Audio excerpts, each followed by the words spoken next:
नमस्कार, मनातल्या कथा चॅनलवर आपलं स्वागत आहे. आपण ऐकत आहात वेड हे प्रेमाचे भाग 25.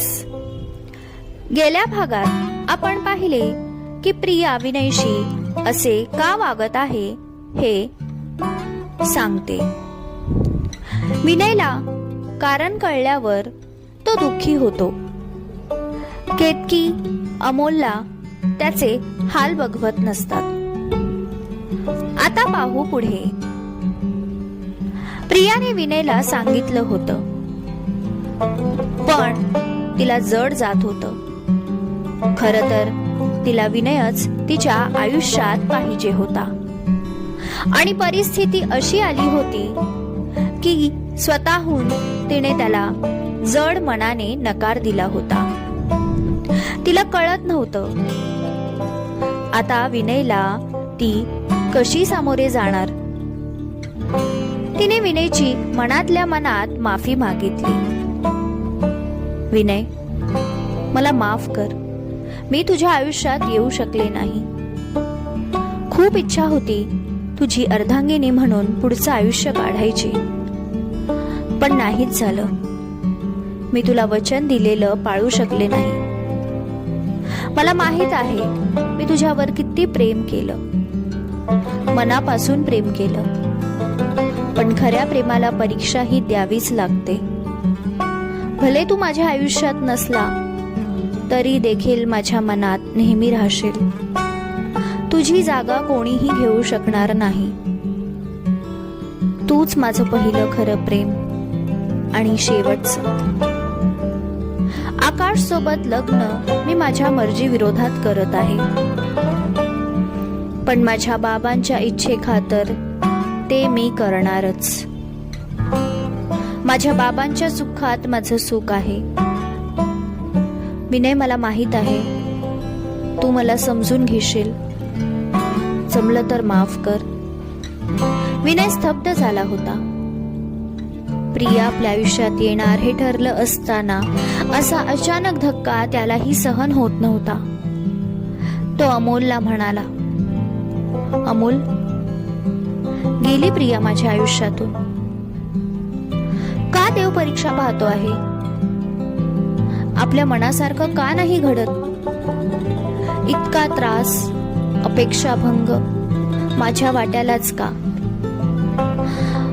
तो तरी काय बोलणार? त्यालाही त्याच्यासाठी फार वाईट वाटत होतं. किती वर्षानंतर प्रियाच्या प्रेमाने त्याला साथ घातली होती आणि आता सगळं व्यवस्थित होत असताना असं काही होईल याची त्याला जराही कल्पना नव्हती. इथे प्रियाच त्याच्या आयुष्यातून जाऊ पाहत होती आणि विनयने किती जरी प्रयत्न केले तरी देखील ती त्याच्या आयुष्यात परतणार नव्हती. त्याला देखील कुटुंब होते. जिव्हाळा, प्रेम काय असतं, आपल्या माणसांसाठी जगणं काय असतं हे त्याला सारं माहित होतं.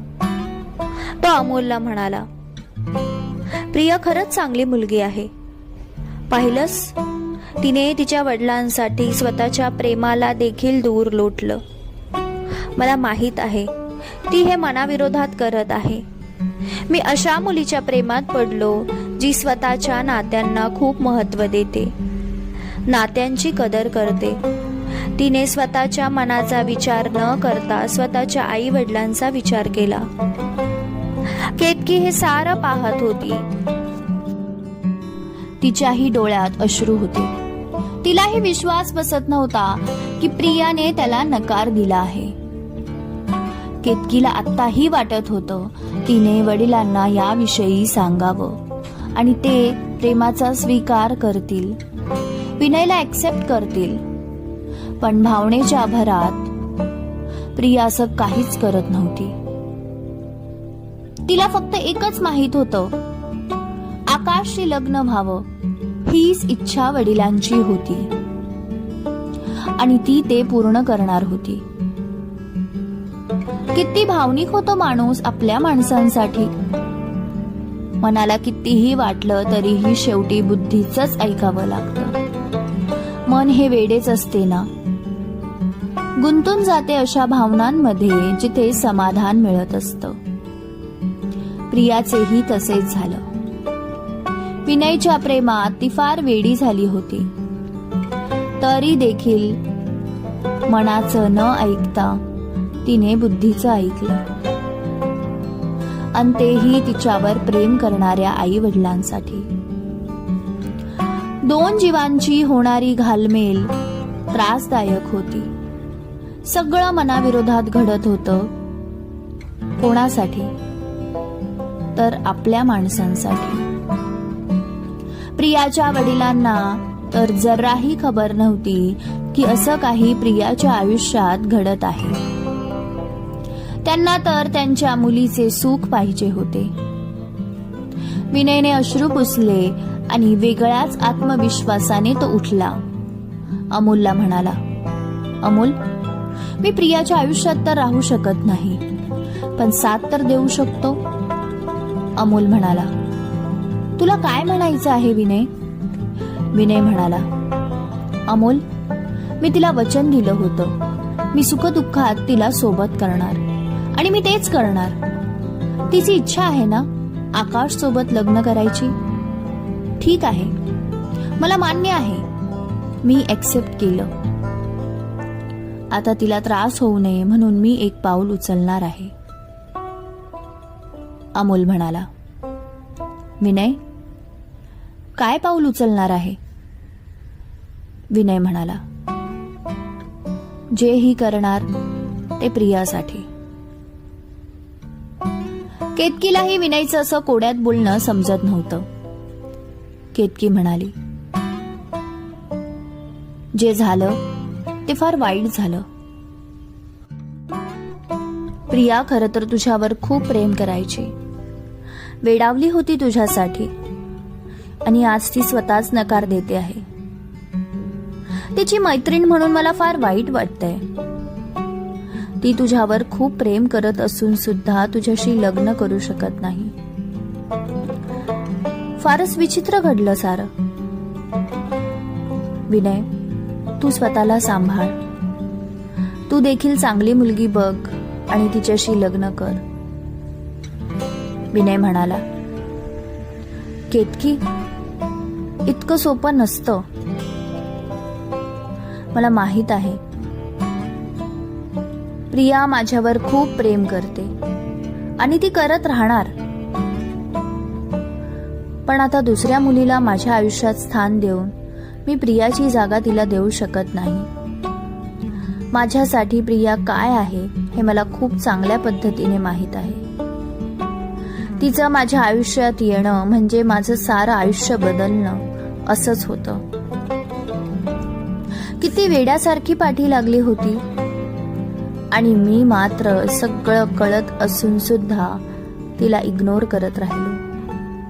खरं तर हीच माझी शिक्षा आहे. प्रेम करणाऱ्याच्या जीवाला अशा पद्धतीने मी त्रास देत राहिलो.